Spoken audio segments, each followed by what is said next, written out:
Hello, everyone. Welcome to the Onyx Path Twitch, to Onyx Path Online Gaming Convention 2024. I'm told this is the fifth time we've done this convention.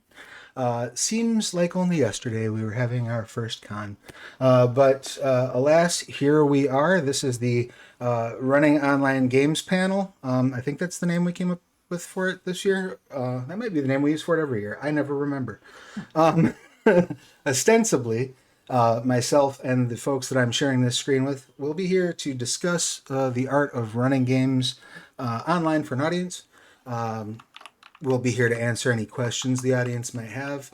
But this is also kind of the informal opportunity for all of us who are, working behind the scenes to make this convention happen to get together and hang out and just get to spend some time with one another as opposed to passing each other's in the hallway of of the backstage chats. So I'm going to go ahead and have everybody go ahead and introduce yourselves. Tell us who you are, what you do, what channel you normally stream on, and anything you would care to promote. And I will start things down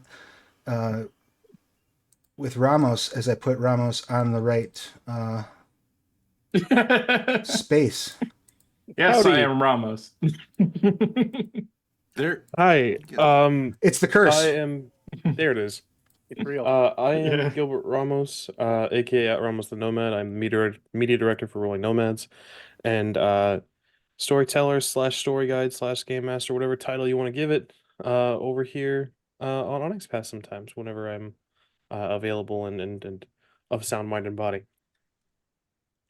Well, we appreciate you being here. Anytime you can be.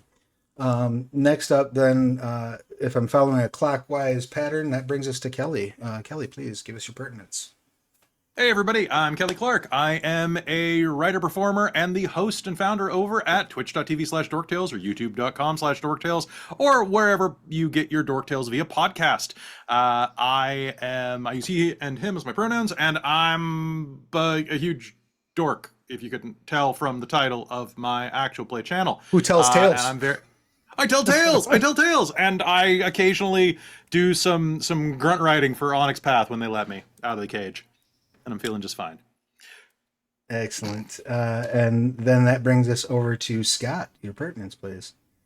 Hi, my name is Scott Cuban. I run Simulacra Studios or Simulacra TV, which is a very small channel that pretty exclusively focuses on Trinity Continuum stuff. I am pleased to be able to run some games over on Onyx Path as well. Currently running Saya, which is my long promised Aeon campaign. And I'm having a real good time with that. I also co-host the Opcast Arms Around the Trinity Continuum podcast, which is about Trinity Continuum, and we're running out of books. Well, we'll have to. I'm doing everything I can. I know. I'll get out and push if I have to. There's some coming, I promise. Absolutely. And then, last but not least, that brings us over to Corbin. Corbin, join. Thank you for joining us for this. Please give us your pertinent details. Thank you. I'm the Awkward GM Corbin. You can find me here on the Onyx Path Twitch channel, usually on Tuesdays or Wednesdays, depending on how things are going. But I also have a YouTube channel called the Awkward GM, where you can find me talking about a lot of Onyx Path games, just because I really love the Story Path system right now, and it's my jam. But and Story Path Ultra. But I've got I collaborated on with Travis on the Bloody Burrows Training Continuum Assassin supplement, where you can check it out over at Storypath Nexus. And I have a Mage the Awakening actual play, which is going to be on my Patreon hashtag soon. I just finished recording the first episode of it. Nice, congrats. Sweet, that's awesome. Mm-hmm. And I guess that leaves me, right? I'm Travis. My pronouns are he, they. When I'm not running games, I am writing them. It helps when I use the appropriate code with those tags. So I just threw a link to Bloody Burrows up in the chat for folks if you want to check that out. It was a lot of fun to work on. If you're interested in making your own community content, we do have a panel coming up for that on Sunday. A couple things that I want to make sure that everyone is aware of. In case you missed the opening ceremonies and the actual play simulcast, the Curseborn Ashcan has just been released. This is super exciting. We've been obviously teasing this out for a bit. So it is now available to check out. I'm greatly looking forward to hearing people's thoughts on it. And Well, if you, go ahead. well, now I have to go and record the video about the Curseborn Ashcan right after this. So, Right. But then I have my after show, so I don't have time. Sure, yeah. I mean, you'll get to it after the weekend, probably, much like everybody else. You don't need Yeah. sleep. Yeah. What is this sleep? What's sleep for? Goodness gracious. And I'm trying to get that link together for you, but drive-through is not behaving itself. As soon as I have that together, I will. In the interim, let me tell y'all, if you're in the chat and you have some questions for us, and I already did see one or two pop through, so thank you for that. But if you can type question in all caps at the beginning of your chat, that helps us see it. It also helps us see it if you use your chips of Onyx, which is our channel currency, to highlight your message. So just to kick things off, while I try to fight an uphill battle against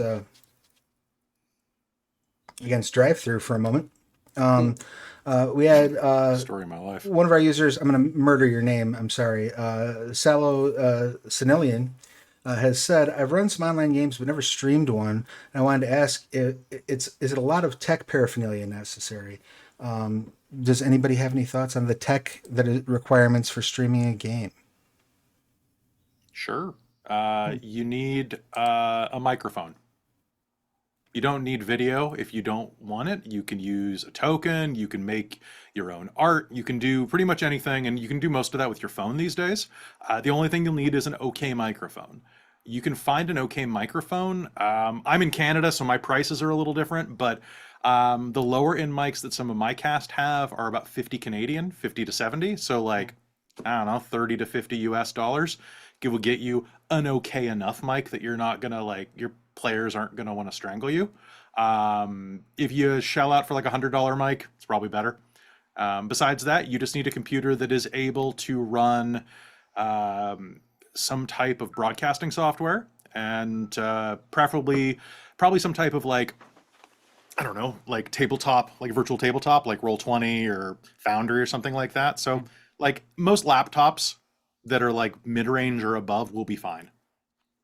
Yeah. I find for me when I started OBS, so I got a mic that was like $65 US. I have a webcam which was like $30, and then as far as OBS goes, I will say this, something I didn't learn till later on was using mic filters and doing some audio balancing is the cheapest way to make your sound the best you can make it. Same thing Yeah. with video, if you can do that. Plugin filters are so useful in OBS. You can get some real good ones. Actually, I need to reinstall some of mine, so thank you for the reminder. Yeah. Any tech thoughts, Scott? I know you just went through quite an ordeal getting your tech up to.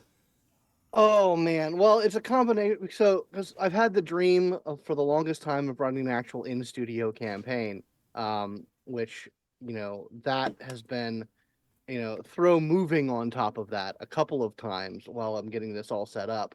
That is an ordeal of trial and error and whatnot. And it also means I have some pretty good equipment for streaming on the computer as well.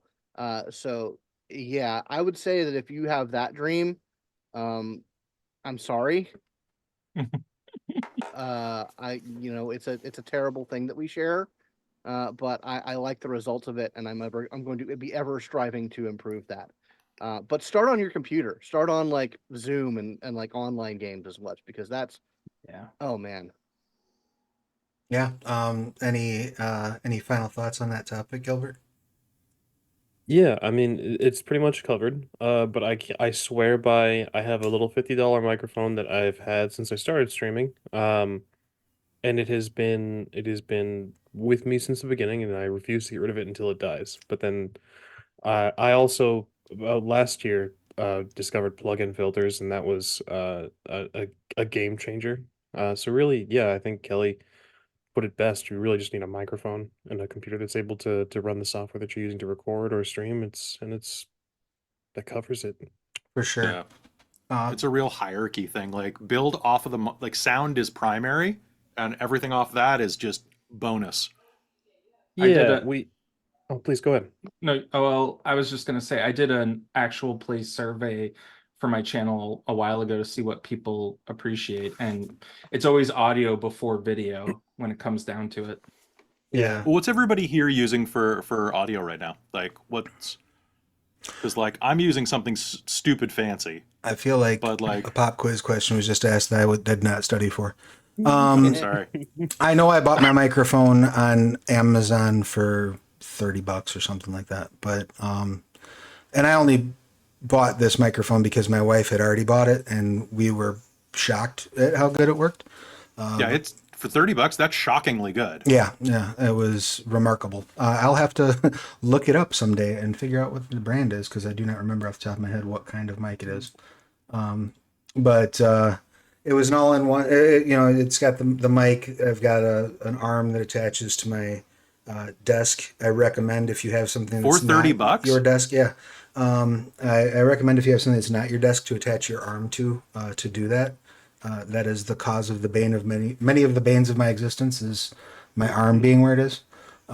So get like an extra, get a end table by your desk or something to attach it to, or a wall, and don't have as much stress as I have from it. Play. I've got a Audio Technica XLR mic. Oh, do you? So which one do you have? The 2035? I don't remember what the model number is. It's Oh, been okay. a minute.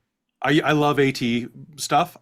So I was just like, oh, most of my team uses AT 2020s now, I think, Hmm. which are like they're pretty entry level like microphones. Like they're like 120 like Canadians, like 100 US. Right. So it was around there, yeah. Yeah, and this one's USB. Like I'm routinely shocked that it sounds as good as it does. I'll see if I can find the brand name on it.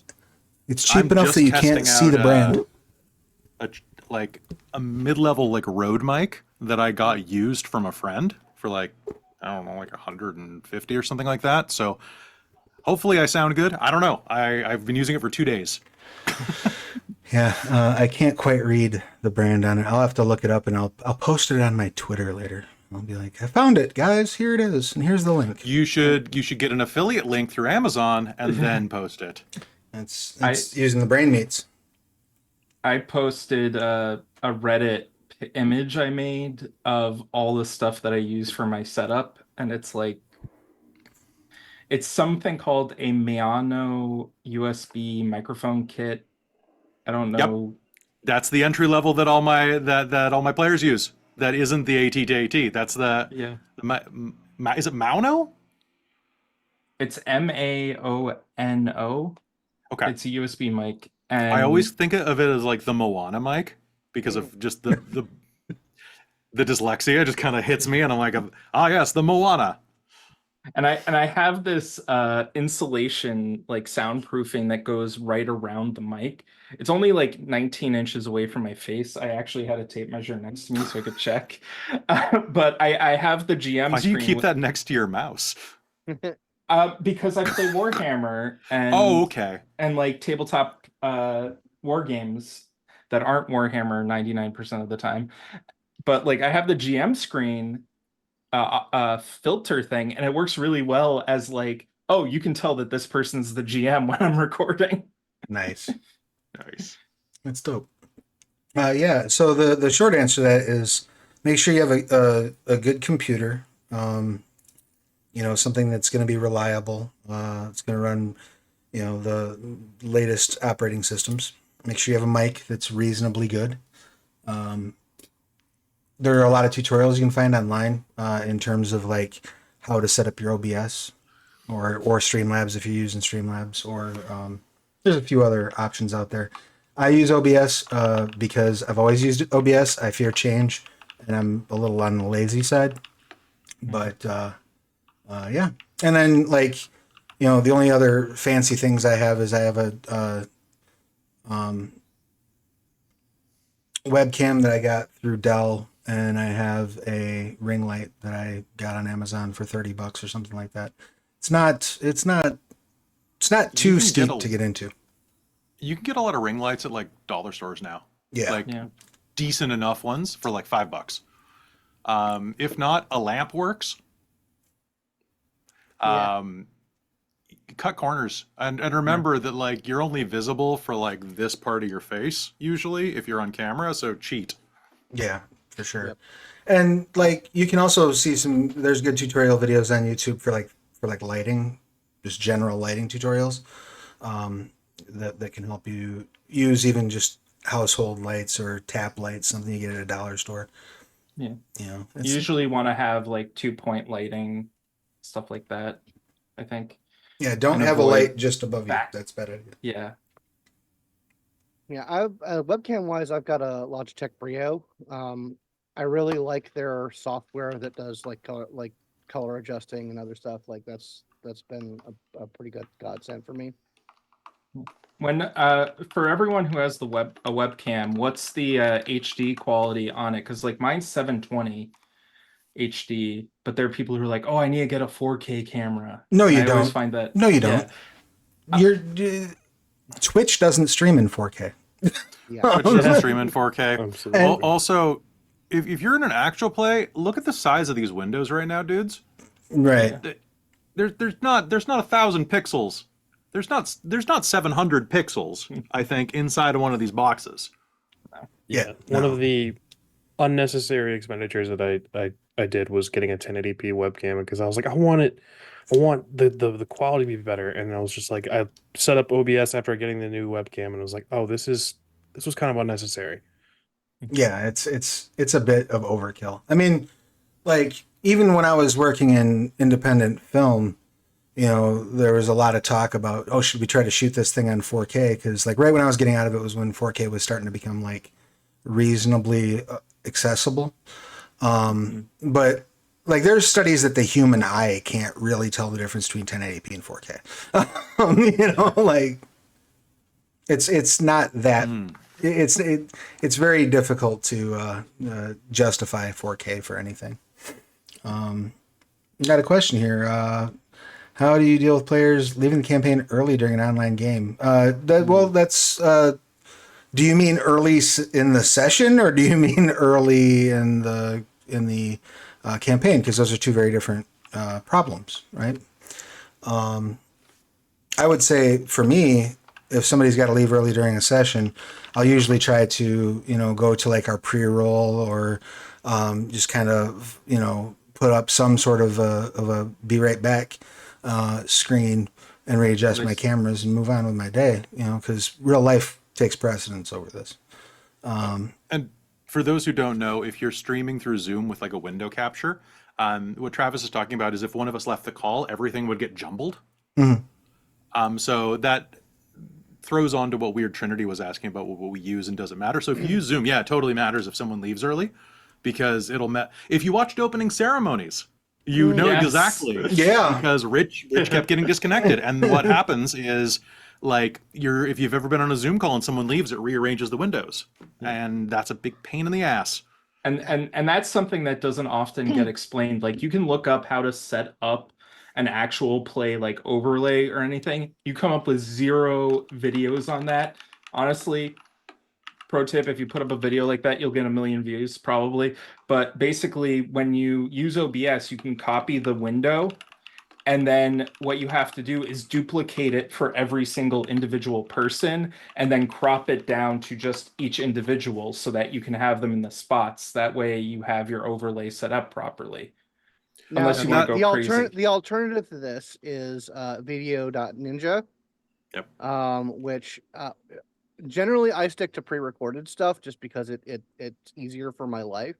But whenever I do a live campaign from now on, I'm using Video Ninja instead of Zoom. Yeah, Because I use ping.gg, and it's the same where you can just have a browser source, right? Yeah. It's so much more convenient because someone pings out, their window just vanishes, and you're like, all right, Yeah. bye. Yeah, and you can just like exit out or do something with that. It's so much more manageable in terms of people internet connection dropping out or whatnot. Yeah, it It's doesn't great. make one person's stream. And I've toyed around with that, and we even have a process document for using it for the channel. But I'm old and set in my ways. But as far as so leaving the campaign, I mean, which is what Weird Hamster was really talking about. Yeah. I mean, that is a big problem. I mean, I had recently a campaign that I was working on basically fall apart, just because I had someone drop and then a bunch of scheduling conflicts with the people who stepped back in, and it just couldn't happen anymore. It's a real pain. Like that's a harsh reality. Um, I think it comes down to setting expectations with your players of like, this is how many sessions this campaign is going to be, or if it's a longer session, you just have to really communicate that and curate who you have on your table to reduce that as much as possible. But it still happens. So you just, unfortunately, unlike our little imaginary worlds, you can't control everyone. yeah. Oh, go ahead, Corbin. You had another thought. I was gonna say, for me planning my Mage the Awakening game, I actually had about 2 or 3 false starts with it because I had recordings in the bucket and I was gonna edit them and put them up, but getting all 3 players in the same room together really sucked because one of them had their boss or work stuff come up, which takes precedent. Real life always takes precedent no matter what. And the day that we said we could do, no longer could do. Yeah. Have you had to deal with that a whole lot over at Dork Tales, Kelly? I've had to deal with it a couple times. Sometimes, very very famously in our Wild Beyond the Witchlight campaign, one of our players is a professional voice actor, and they ended up having to drop because they were starting doing directing training, and ended up directing a bunch of anime on Monday nights. So they had to drop out for a bit, and luckily we were able to bring them back for the finale.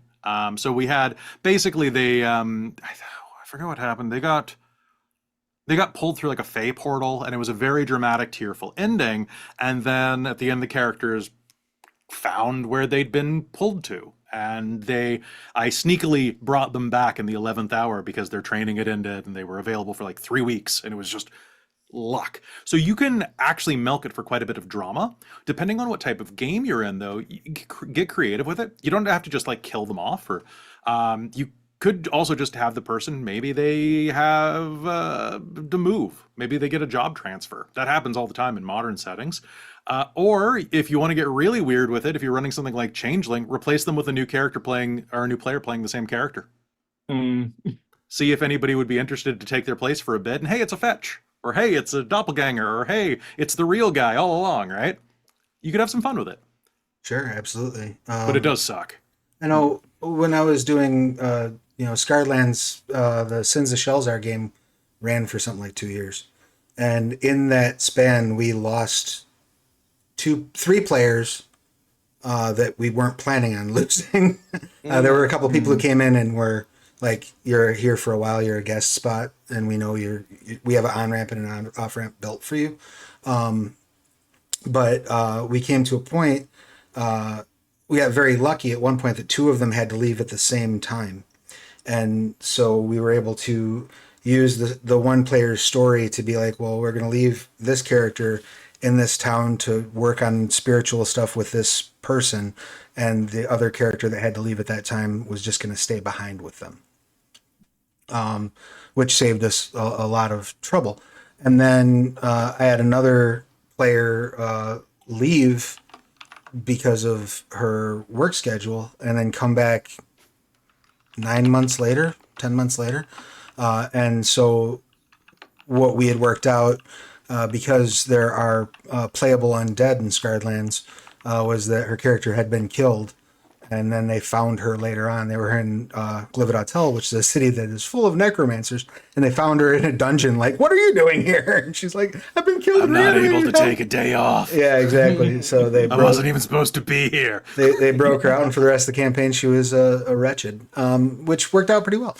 I think the biggest thing that I would suggest is, discuss it with the player. Try to be as respectful as you can of the player's wishes for how their story pans out. You know, Mhm. it's kind of a dick move to kill somebody's character off if they're leaving without them being cool with that. You know, and even if they're maybe not as cool or as polite as they could be in their departure, I think you still just, in the name of good faith and good decorum, owe them, to somewhat respect their wishes. Uh, so a discussion with the player, I think, would be advisable to figure out what the best off ramp is. But there's Yeah. there's a lot of techniques you can use. It really depends on the world you're playing in, right? Yeah. And if it's real world stuff and it's the worst, like if the player leaves under not so great circumstances, like just try and be professional, I would say. Like and when you bring it up to the stream, just say, yes, this person had to leave. We're not going to go into too much detail about it. Just let you know that the character's gone from the campaign and we'll move on from there. Yeah, Sure. and Yeah. then just get away from a computer screen or a camera or a microphone and scream into the void. Yeah, that's fine. That's fine. Because, you know. The void doesn't rat. The void Yeah, is the void's your homie. Exactly. Yeah, I mean, So- always say scheduling difficulties. It's the easiest way. The audience doesn't need to know. Sure. I Like mean, it's Yeah. Corbin's absolutely right. how many There's- people remember the Dragonborn player from Critical Role? That was before my time, but I know the story. You know the story. Yeah. But how about? there's a ton. Oh, go ahead, Oh, Ramos. sorry, go ahead. I was about to ask you what your thoughts were, Ramos, Oh. and then you started talking. So I've had a lot of experience with players dropping off mid-campaign. One thing I can advise is just that there's always a narrative reason. There's always a narrative out. Um, no matter what setting you're playing in, be it a fantasy setting, be it a modern age, like real world setting, there's always a narrative way to have the character leave, either for a time or for, permanently. And one of the things in outside of the narrative, outside of the game itself, that I've been blessed with in the knowledge, and actually Kelly's the one that actually shouted it out last year. Yeah. I did a thing. What'd I do? Yeah. So one thing I've been doing is if I needed, because like I said, I've had a lot of issues with people kind of dropping out mid campaign, and not everyone can be quick about it. You need time to think of like, okay, how is this character going to leave? Um, don't be afraid to rerun episodes. If you need a couple weeks to take care of it and it's a weekly show, do a rerun. Don't feel the need to push the exact next week if you don't have a narrative off ramp um planned out already. Do reruns. Do reruns, have pre-recorded stuff ready at the in the, what is the term? In the holster. In the Yeah, can, in yeah, the or the can. holster, Yeah, yeah. yeah. Well, and the thing is, and this is another thing about it. This is 100% right. Your audience will forgive you. If they want to listen to your actual play, they will come back. Dork Tales, one of our teammates had some really bad family news happen this week, like on Tuesday, and we canceled stream for the rest of the week because we're like, no, we need to make sure that like everybody's okay for Onyx PathCon, but we're not going to do that if we're on camera because this is emotional labor to be on camera like this. And a lot of people watch actual plays and they don't realize that, you're performing in front of an audience, you're having to make rules calls on the fly that people disagree with, and then you have to handle the comments later. Like it's a lot of emotional work. it is wildly it's a different than playing it in home with your buddies. It is. It really Yeah, is. you have to wear so many hats. Yeah. Yeah. And Yeah. having pre-recorded stuff, like taking a couple weeks off to just do reruns or whatever. Also, if it's not a permanent issue, if it's not like a huge, like they're leaving permanently or they're leaving for an extended period of time, can just give you a moment to like, okay, now we will pick up where we left off. Maybe in a couple weeks they're ready to go again. It's especially with scheduling stuff. I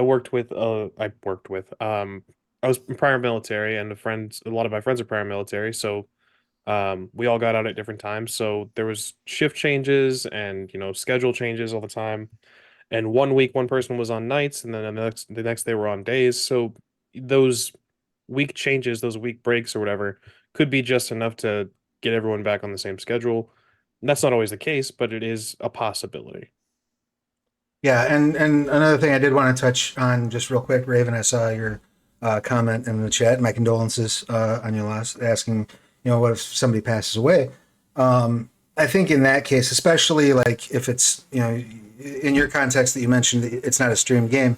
Obviously, I would say just get together with your buddies and figure out what you think is a fitting tribute to that person. Obviously, if you're in a streaming capacity and there's a sudden tragedy or something like that, I don't think that changes it much, really, other than perhaps maybe including or offering to include the loved ones of the person, who tragedy befell, just to make sure that they're okay with whatever it is you're doing. But, yeah, it sucks, and it's a reality of life that it ends.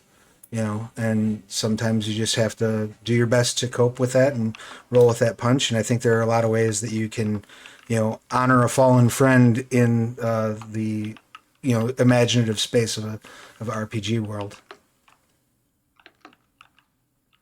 Have any of you had to completely cancel a game, like a campaign or or a series, because of someone leaving or someone passing away? Like, No, I've had to from.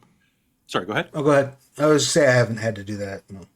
Not on stream, but I've lost a couple of campaigns because of breakups.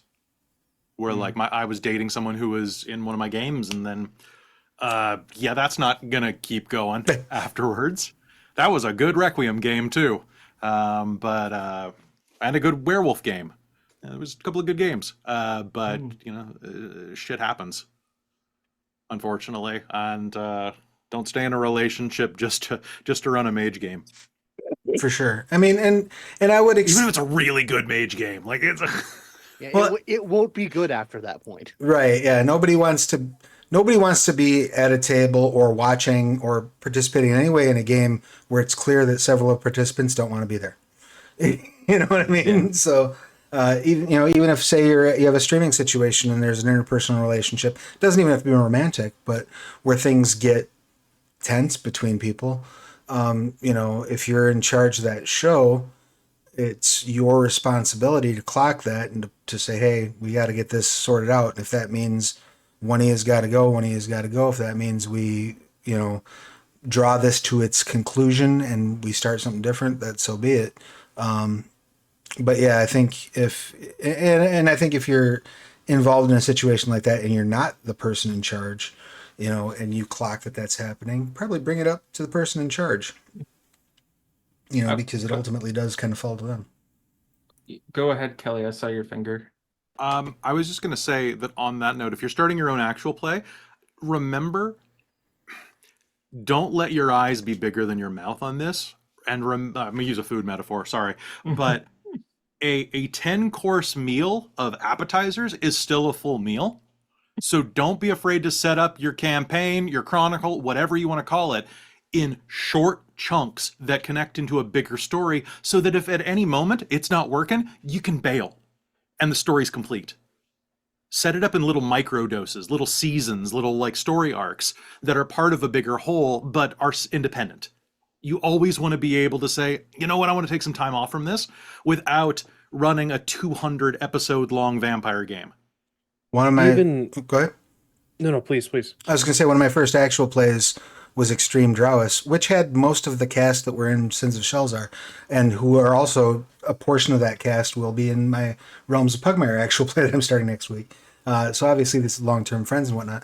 And Extreme Drowis ended 4 times. You know what I mean? Like we played through the whole first campaign, and then we're like, all right, we're done. And then we were like, nah, we love those characters. Let's bring them back. And we did another campaign of it. You know what I mean? And and that's the best. Right? Yeah. When you get to revisit these beloved characters, but you can build that in ahead of time and say, hey, every 4 episodes is going to be an arc, and then that way, if somebody's got to bounce out, we're not, we're not in bad shape. You're never more than a couple episodes away from the end of that arc, anyway. And that helps, like with linking campaign, like you don't have to just do one single actual play. You can link things, and this is what Kelly does with Dork Tales. I've seen Scott do with Not everything. Not- I've followed both you and Scott. Well, Scott for last year did the goat story, which went through every Trinity Continuum story? area. Yeah, he did Trinity Continuum Aegis, Trinity Continuum Aeon and Anima, Anima. and And they all interconnected With a goat? with a goat. It was And a very special goat. It was a quantum very goat. special. Oh, okay. But- As long as it was a but- special goat. but you hook into the audience and the audience sees one of the episodes or something like with Kelly's, like you suddenly hear a mention of, oh, the bitches of Brewery Park, who are these Yep. people who own this territory? And suddenly you're like, oh, there's an entire werewolf campaign. Or Also, real quick, don't name your campaign the Bitches of Brewery Park if you want to get monetized on YouTube. yeah. 'Cause Solid everybody advice. loves the title, but it's limited ad revenue from that one. And I will say, there's no goat this year, but I am back on my timey-wimey bullshit for Nice. the 3 games Good. that I'm running for Onyx PathCon. There will be a thread. Love it. Love it. Well, and another thing too that I'll do frequently, just by the nature of what I do on this channel, I will frequently run games that are like, here's 3-4 episodes. You know, we have our session 0, 3 episodes to play, and then we're on to the next thing because we're showcasing, you know, the various products that are coming out.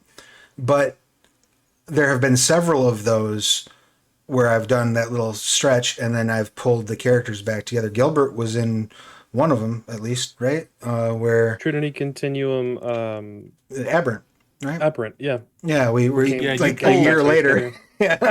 And you pulled my Dr. Tom across for something. What was Yeah, that for? that was when we were doing the Trinity Player's Guide. Oh, right. I grabbed one character from like 4 different There was actual Bunny plays that I had Hearted run. and a couple of other, yeah. It was Bunny's adventure character. Your character was a scion from the Phoebe Trust, if I'm not mistaken, or a talent Yep. from the Phoebe Trust Talent game from I ran. He had no abilities except the ability to punch things Right. and yeah. do Hell dad yeah. lines. But yeah, so there's On a lot of different ways you can configure that. But I'm sorry, what were you saying? No, in the same vein, again, I just want to. This is going to turn into me just talking up Kelly, but this is also another thing that Aw. Kelly hinted at last year, that has been very helpful for me and the Rolling Nomads is like the mini seasons. I was doing seasons of every show that I ran of like 25 episodes plus, and then shrinking that down because Kelly mentioned last year that, like, you know, you see a lot, people will be a lot more inclined to watch a series if it's 10 episodes, 6 episodes, so on and so forth. And, you know, in the same vein of like having if it's a shorter time frame, being ready to end the series with an actual ending because somebody's leaving at any point in time. You know, the shorter series also, you'll see more engagement from an audience, and it's been very helpful with a few things over on Nomads like Berlin Bloodlines and Transylvania Beckons and stuff that we have over there. I It's think been very helpful. So again, glad. thank you, I'm glad. Kelly. well, and You're welcome. It's me looking at my YouTube metrics and being like, shit, nobody's watching episode 40. well, Yeah. and you can. I think you can clock that too. You can track that to the way that we've become accustomed to consuming our television too, right? Because television series, you know, when I was a kid, TV would be 22 to 25 episodes a season, you know, and it's just not now. You know, Yeah. Power Rangers was 50 episodes a season. I- Yeah, and that's With Crazy. 2 episodes of plot. That's Yeah. where I I- got the magic number of like 25 because I was like, I remember episodes of TV being 25. So that's the perfect number. And then Yeah. no, it's 10 now. It's Well, 10 to 12, not- 8 to 12. It's not 10 anymore. They're crunching them down. Fallout was 8 now. Yeah. They're Well, you going got to think of like the towards- Marvel shows, like how much bloat was in those original ones on Netflix. Oh yeah, Right? there's so Sure. much. Well, it's so a lot of TV shows they would run throughout the entire year, and so you'd have that lot of filler in there. And now we've gotten to more of like the story arc storytelling, which is more akin to how the British did their TV shows of like 6 episodes. Yeah. So they Mhm. were like little movies, like they were often, if they were 30 minutes, they would essentially be like a 3-hour movie. Yeah. Yeah, I am definitely moving more towards the shorter arc, shorter campaigns model. I'm doing Aeon as a big one just because it's been in my soul for so long that I kind of have to do it that way. Otherwise, I Mhm. wouldn't be able to look at myself in the mirror. But yeah, shorter campaigns, absolutely the I superior way to go. Scott? I Oh, sorry. This is going to be a tangent. Go ahead. Go ahead, Corbin. So I did research because I'm very analytically minded of my competition, which included Dork Tales, and and a few Bring it. other channels. And if you look at long campaigns, you can definitely see that the first episode goes high, and then you get drop off all the way down to the last episode. I think a lot of actual plays, even like really big ones, can get down to like a few, like even if they start with like 1 million people, they get down to a few thousand by the end of it. And often, like, that's why I never did actual plays, though, because my channel is not actual play dependent. People kept saying, hey, I want to see you do an actual play, and I'm like, I'm never going to do it. I'll do one episode, maybe two at most. And it wasn't until my Patreon got up to $30 a month or something that I actually said, okay, I'll do a short one. Mm-hmm. But I have a different metric for why I do my actual plays. I don't do them to tell a story. I do them to preview the games, which is why I do one shots all the time on Onyx Path. And that's why I kind of did the one-on-one shots as well for Train Continuum Assassins, because Do you do people like a what I learned running episodes? I used to, they didn't do that well. I Oh, used to really? do I would have thought that they would be popular, but yeah. well, I did campaign diaries. I just didn't know how to like phrase it that way. Yeah, that's fair. It's naming stuff is so hard to get It people's is. attention. It is difficult. I You did okay? have I did have an episode where I said, how did I try to kill my players? Mm. And people got really upset because they thought I was trying to actually like kill the like be mad at them and stuff like that, and we're trying to like punish them. I just wanted to give them a challenge because they were never in danger. Right. That Player is engagement. actually really rough. Like to actually inspire like trepidation and fear, like in many forms of gaming. Oh. Like On that note, if you're worried about players leaving, always have a session 0. Always have a session 0. Always have a session 0. Have surveys. Use Google Forms to set out content warning surveys and safety tools, because if you give players all of the ways to consent to your gaming, they're not going to leave nearly as much because they'll have buy-in and they will feel comfortable and they'll trust you to run a good experience for them. 100%. And Sorry, you're talking about Scott. You're talking about like putting people in danger. Just made me think like, yeah, you want players to Yeah. feel like they're in danger comfortably. definitely want to use the calibration tools. And to bring it around to a streaming perspective, those always perform well. Session zeros, in my experience, always perform very well. Anytime you're doing character creation, anytime you're doing that sort of building play, I recommend doing them live. I just have good experience with that, and the numbers Have an bear out agenda well. if you do them live. Like Yeah, have a I typed mean- agenda that everybody can look at. Like be organized. I stick my session zeros on my Patreon for my patrons. nice. That yeah. Yeah, but I mean, but that's another avenue, right, to sort of build the machine, right? Yeah, if you have a Patreon or something like that, or even like a Ko-fi, something like that, where you're pumping out exclusive content, that's a good place for session zeros. But if you're just doing like a straight stream, getting them out there in front of the audience is good. Can I bring something up just while we're talking about viewership numbers? Never. Has anybody else? I'm going to do it anyway. Has everybody else had the thing where you're looking at your episodes over time? Like you see, you have like 20 episodes in a season, and you'll be like, yeah, I got like 1,000 views on episode 1, and I got like 500 on episode 2, and then you go down the list, and then like episode 12 has like 100 views, episode 13 has 400 views, and then the next episode has like 50, and you're like, what? Why? What happened there? What? Why did I have twice as many views on episode 13 as I did on episode 12? It blows my mind looking at that. I'm like, what in the algorithm did this? I don't And know. also- So I do the same thing though. I watch it. I'm like, what's going on here? What the hell? And then you get people who comment weird shit, like especially because like we're streaming for like Onyx Path games, and like we're pretty socially progressive, I have a feeling, get a lot of people who get real butthurt in the comment section. Ignore them, block them. Oh, yeah. Yeah. YouTube has a wonderful button called hide user. It means they can post as much as they want, but no one will ever see it. It's troll hell. That's Use pretty it. cool. It's really cool. It's my I- favorite button. To go into Oh, good. to go into the views bumping, often it's when so like YouTube picks it up as like, oh, this is doing pretty well because a bunch of people watched it day one compared to the previous video. But there was just an actual play channel that I was watching because they had mentioned, I think it was Transplaner. They had gotten Erika Ishii as a special guest star for one of their episodes. That bumped it for 1,000, and then after she left, it went back down to the normal amount. Right. Yeah. If you can get celebrities in all your games, do it. There's my free nugget of wisdom for this year. Yeah. If you can trick celebrities into playing your actual play, do it. And Judging that's, off of oh, no, go please, for it. please. No, I'm- I don't want to bad jump joke. over. No, Can please, I Oh, please, bad. please. I want the bad joke. Do it. Oh, I was gonna say, well, judging off of like following your advice from last year, if I do like, if that'll be my project for this upcoming year, is like, how many celebrities can I get on the Nomads? I need you to get Terry Crews.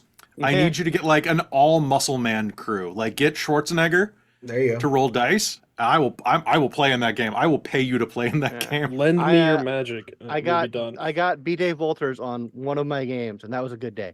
He seems like Oh, the yeah. sweetest guy. And He's- you can He clip he's that really and send nice. it to him. He's Yeah, fun. he's I really nice. got to play with him. What the hell were we playing? I think we played Scarlands actually. I think he was. B Dave, call me. Yeah, Or- very cool guy. He worked on the Opera's dossier for Mage the Ascension.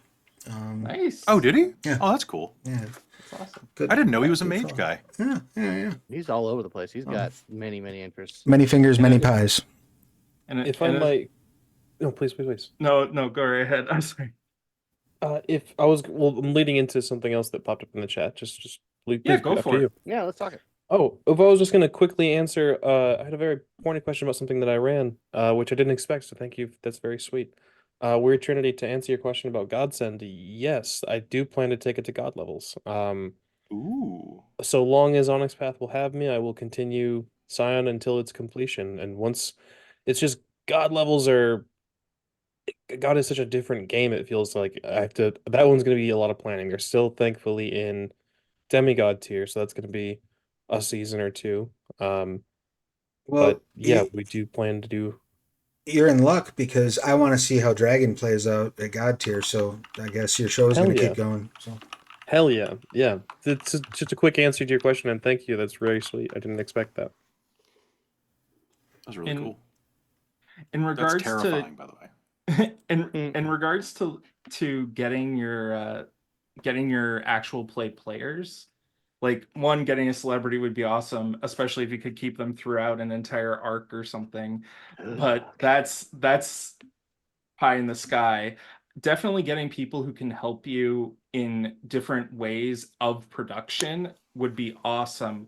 I have one player, Chris, who's really good at art, and he said if he does end up making art for fun for the stream, I can use that for thumbnails, which would be awesome. And I know a lot of people have people who do like video editing, some people who will like cut out the ums and ands and buts that don't need to be there. well, and that's a thing to consider though too, right? Like, what's your aim? What's the point? What's the audience? What delivery method are you looking at, right? Like at the end of the day, the streams that I run here are to show off a product. They're demo streams. You know what I mean? And I'm of the mindset, and the chat can or is always welcome to correct me if I've got this wrong. I'm of the mindset that it's more important on the Onyx Path channel to show how the game works and show people having fun playing it. Those are the things we want you to know. And in that case, I think that it is detrimental to overproduce, right? Because I want it to feel like a real experience. I don't want it to feel like a product. Because that's what we're trying to convey, that this is fun and this is how it works and here's all the warts and all. Now, having said that, you know, I say that right after airing a 3 hour long stream that I absolutely produced. You know what I mean? So again, what's your aim? And how right? many hours did that take you though? Like it's a 3 hour video. 80, And how long did it probably. take you to edit? 80 hours, 80? including render So, time. like, Yeah, 80 hours. Well, and I think you're showcasing a brand new game that has a lot of wind behind it from the company. So I think that was entirely appropriate to do in that instance. Right. I don't think you should do it again, unless like the Kickstarter's coming out. But yeah, Right. It's a one-off thing, but there are people who like that's the way they want their content to be, and that's fine. You just Well- it has different, you know. I mean that's what I do for every game that we produce on Dork Tales. But I want to state this out to everybody who's starting an actual. This is my job. Like I'm lucky enough that this ended up being my employment. So I can dedicate 40 to 60 hours a week to video editing and running games. If you're starting an actual play channel, don't go in with those expectations. You'll drive yourself insane. I got lucky because I started in the middle of a pandemic, and it just kind of happened. But like editing video, like edit the big things. Like if someone has like a really like staticky audio glitch that goes off once or twice, write it down and fix that. Take it out. Take out your pre-roll if you have editing software, or get free editing software. If you have the money for something like Adobe right now, and that's so much stuff with Adobe right now. But they did recently, they have an automatic reducer filter. So they've got some integrated AI, which I'm not even gonna get into that, but it will hunt down pauses and ums now, which is good if you trust it to do that. But just remember, it's like a 3 or 4 hour video, and if you want to edit that to high production quality, Travis spent like 80 hours doing that. I did. To be fair, though, that is a cursed ass project. So Yeah, that's fair. But like So today, I sometimes- had edited like 6 or 8 videos. That was my entire day before Onyx PathCon. Was editing videos, and that's some of those videos. Like I just left in ums and ahs. I don't care. right, yeah, Like, it's People gonna it's a matter of like how much you can produce the hell out of something. You can, give me enough source footage and I can make you believe anything. I can, what I mean? Like that's the beauty of editing. But it's like how I much thought you loved me. how much work do you exactly that? But how much Yeah, work do you want uh, to put in? You know what I mean? What's the ROI on it? Asaya, it's a very different setup because it's in studio, but I do pretty minimal editing on that. Like Mhm. if I have to spend 5 minutes looking up a rule, yeah, I'll edit that out. But other than Take that, out it's- initiative. oh, so I'm running Asaya off of StoryPath Ultra, and Ultra is fantastic for initiative. So yeah, you're right. StoryPath is really good for initiative. Anytime I'm running D&D, I'm like, well, there's 2 minutes of Oh yeah, no, gone. right. But yeah, like it's very minimal editing, and it still comes out looking pretty good. Yeah. For sure. We're already running low on time. Can you believe it? We're in a long time. Oh, shit. Yeah, Are we we going for like 5 more minutes, Yeah, or we have about have an hour? five. We have about 5 minutes left. Oh. So I guess thank you all so much for coming and hanging out and asking some questions. I'm gonna ask a couple questions. Or rather than asking a couple questions, I guess I would like to pass it around and just get some like overall thoughts or final thoughts from each of our guests. Just if there's one thing you wanted to convey about your experience running games online overall, I would love to hear what that is. And let's start off with Gilbert. Please share with us. The one thing I wish I could convey, oh man, that's a tough one. I would say try not to overexert yourself. There's a lot that is so like my normal answer would just be not to stress, but I understand obviously this is you're going to stress, one, and then two, sometimes you have to stress. For a lot of people this is their primary source of income, and that's I mean, for me that's the goal. Been very lucky to have a job in the same time that I've been streaming, but you're going to stress no matter what because you want to put out if you're going to do this as a stream or do this as a piece of content or a product, if you are ambitious enough to do that, you're ambitious enough to want to put out a good product. So you're gonna stress, but try not to over stress or overexert yourself. This will everything comes in time. So even if you're starting with, I mean, Travis can see the uptick in quality, and this is not tooting my own horn. It's just a Shoot it. general easy thing to see the difference between when the Nomads first started and how we were skipping, and we made a great podcast. We were great on audio. Our video was awful because I was streaming from bad internet in Germany, and there was we visually could not be seen. It was awful. Whereas now we have visual graphics, we have a moving overlay. It's it's just a difference, and things come in time. Don't try to rush everything to be, you know, uh, super high quality. You don't need opening credits at the start. A still overlay, or even just hell, just no overlay at all. Do podcast, do just a nice picture with some audio, and then everything else will come in time. Don't overexert yourself. Don't try to make everything perfect right off rip. That is wonderful advice. Kelly, how about you? Oh God, that was absolutely lovely.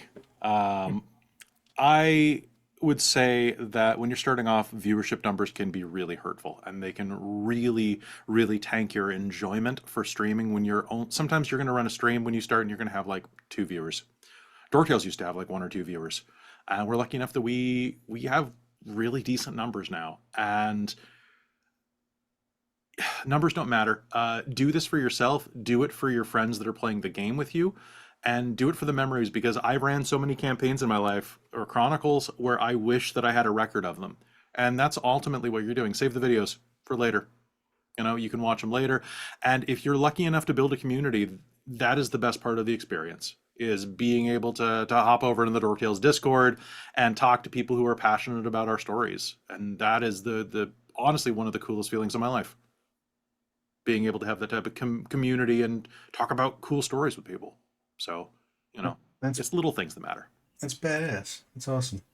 How about you, Scott? What do you got?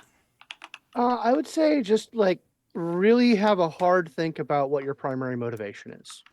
I think all of us here have slightly, or even more widely divergent reasons for doing what we're doing.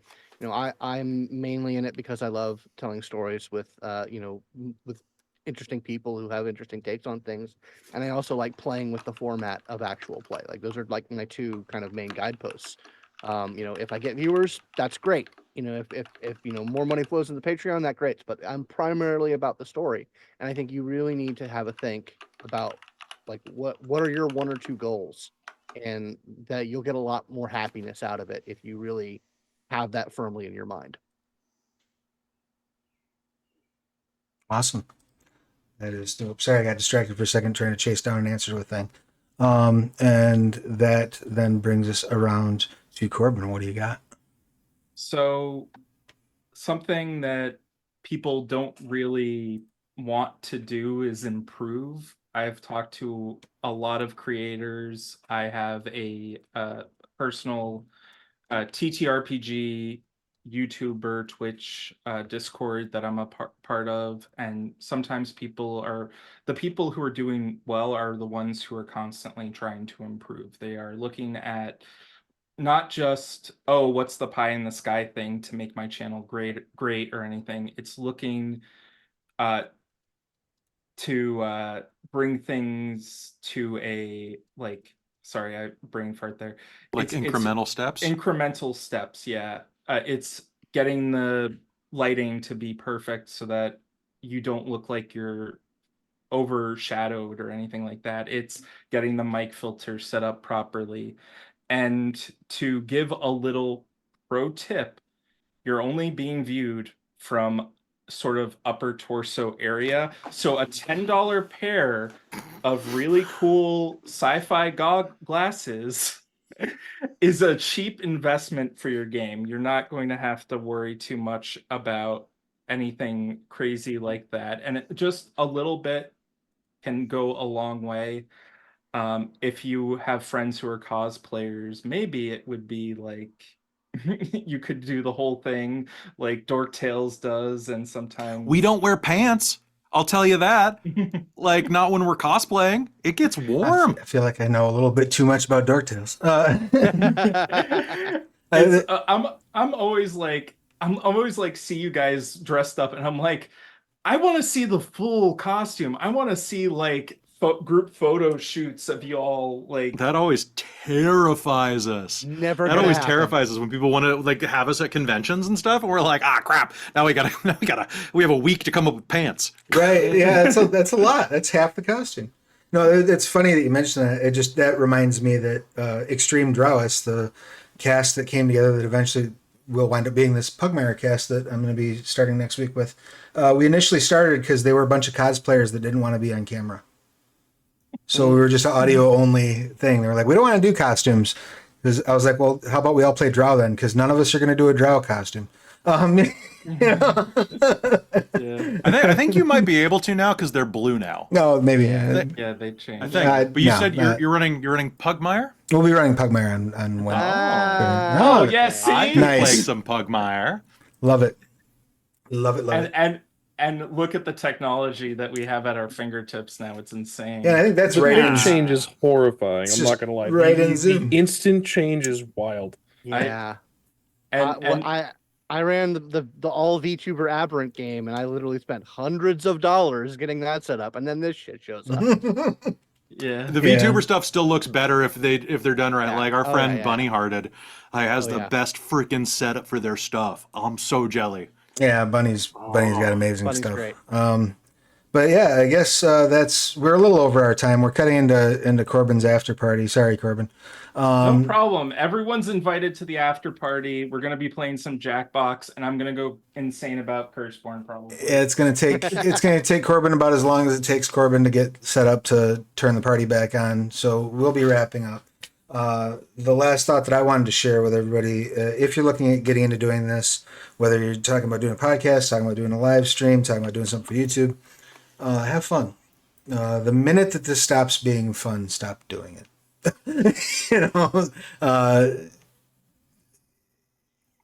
There's no reason why you can't pursue a high quality project and still enjoy it. And it's very easy when you start monetizing your hobbies to have the joy sucked out of them. So don't do that. Make sure you're having And fun. play with your friends. Play with your friends. Play with your friends. If you're not playing with your friends, why are you playing? Absolutely. All right. Well, on that bright, shiny note, I've shared all of our links in the chat. I'm going to hop off of here. Corbin's going to be back on the channel in a few minutes for the after party. Make sure that you come back tomorrow. We are just getting started with OPPCon, folks. We got actual plays and panels all weekend long. If you missed the Curseborn actual play, it's being encore broadcast at least once on every one of our partner channels for the rest of the weekend. And if you head over to our TikTok, which I'm going to throw the link tree up in the chat. TikTok's in there. If you head over to TikTok, I just did a slideshow earlier today. It's got all the schedules on it, so it's real easy to follow. And while you're there, it's also easy to follow our TikTok. In that link tree, you will also find all of our various sales we have going on right now. We have up to 75% off on traditionally print products over at Indie Press Revolution, like this beautiful deluxe edition Dragon Blooded book that I have right here. Get it for I think it's 75% off. It's 50 or 75% off right now. So go buy that. The Wraith 20, I don't think you'll ever be able to get it cheaper than it is right now. So that's over at Indie Press Revolution. We have up to 75% off over at Drive Thru RPG. And then we have 50% off sales over at Roll20. And all of those links, plus the links to our partner channels and the links to our other social media, are all in the link tree that I shared in the chat. Now that the bills are paid, I will get out of everybody's hair, let the rest of y'all get some rest, and let Corbin get started with the Jackbox. So thank you all for tuning in. Thank you for your awesome questions. It was real cool hanging out, and I'll see you tomorrow. Holy crap, these prices are ridiculous on Indie Press. Oh wow. Yeah, they are. I'm gonna Hey Travis, what do I got to get you? What do I got to do to get